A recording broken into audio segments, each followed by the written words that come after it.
Day 2 warm up, kicking off.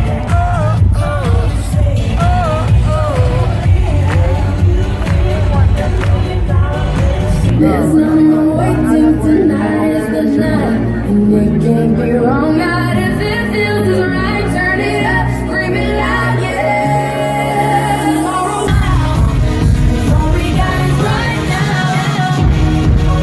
now. Dummy tickets and Apple Watch. This is what the ping pong balls were for. The opportunity to dance like Michael Jackson. I hope I get chosen. I hope I get chosen. A little thing called a Harley Davidson motorbike motorcycle.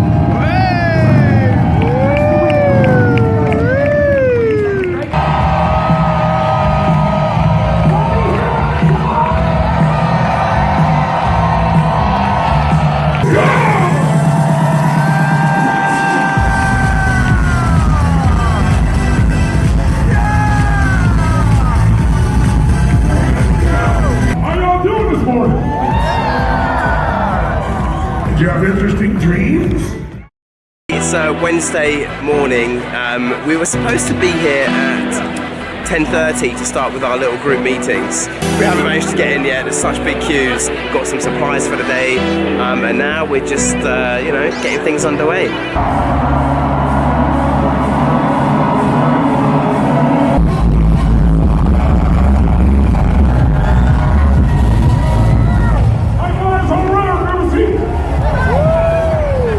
But the reason I do it is not only to bring the 1/3 we of are getting the started for the day. Now we are, but also because repetition is the mother of skill.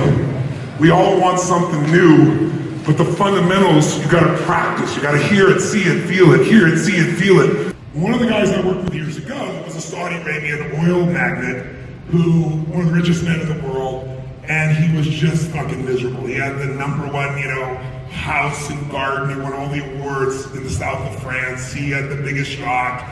But he was miserable, and he had this mysterious pins and needles pain that no doctor could figure out.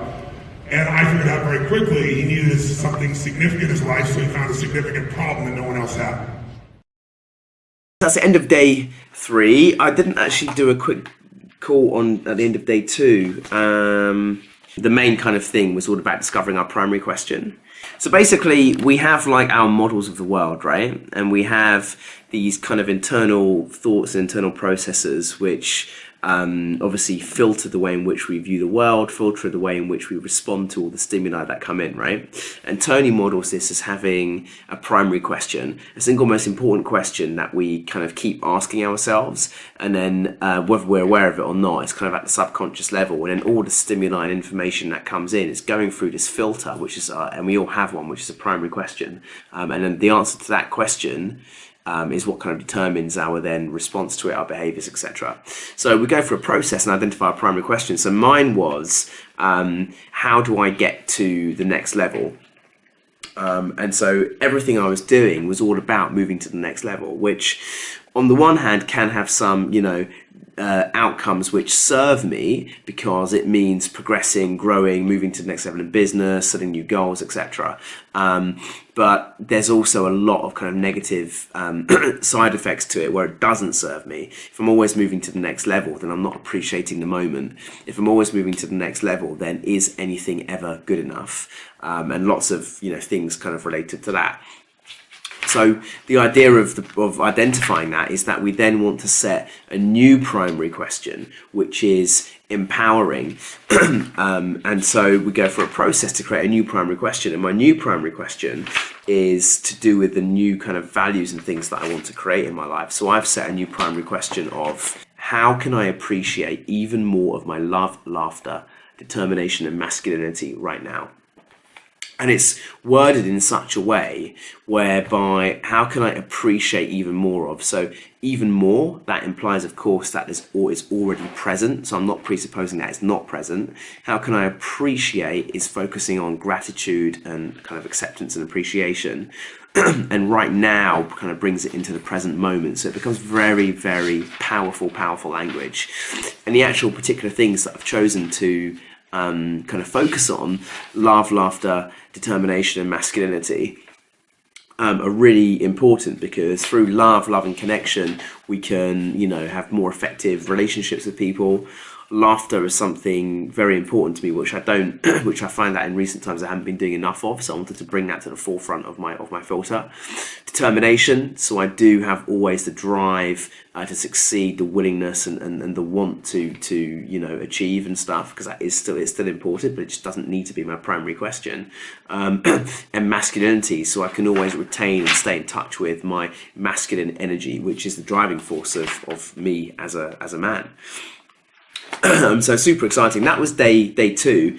Day 3, again, like really super long process, gone through a lot of stuff, and the bottom line of it all was all about discovering our values, our rules, our internal operating system.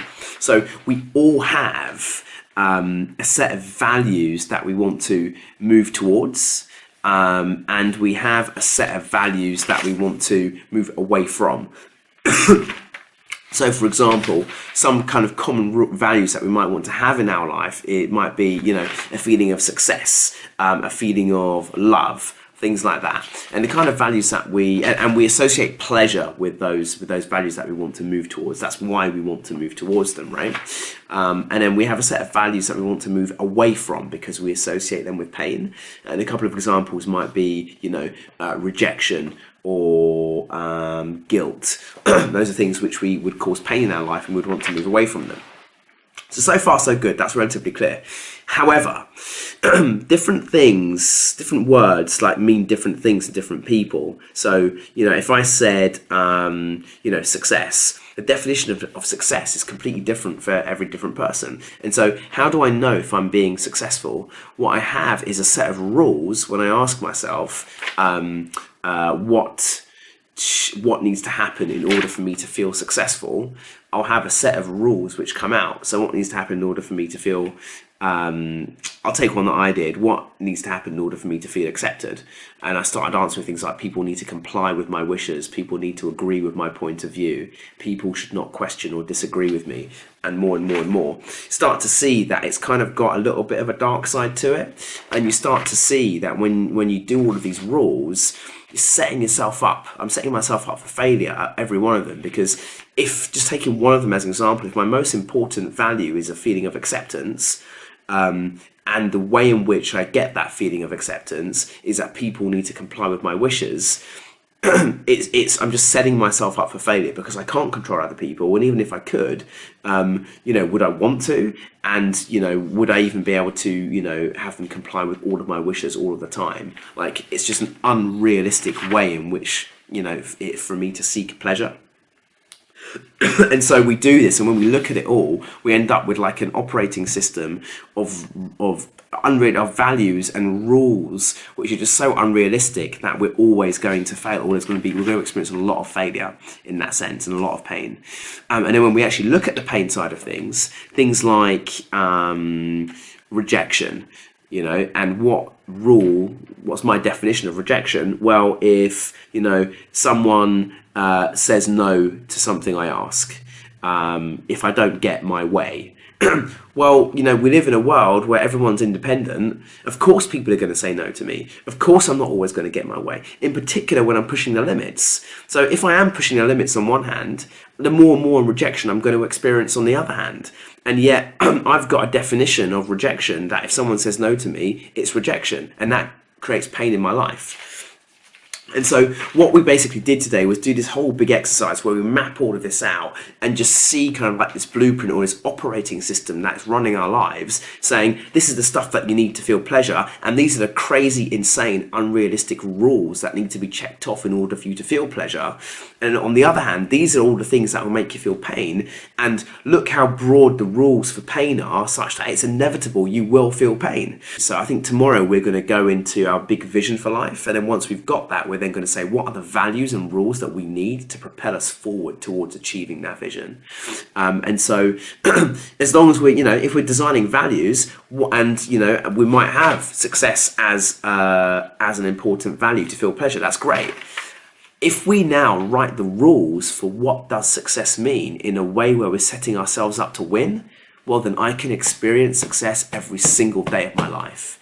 And if I look at the things which do make me feel pain, like a feeling of rejection, if I define the rules of what rejection means in such a specific way where it's incredibly difficult for me to feel rejected, then that's incredibly empowering. So we become completely empowered at the core neurological level from both sides, what it takes to feel pain and what it takes to feel pleasure. And it really, really just like makes me question everything that I thought I ever knew about myself.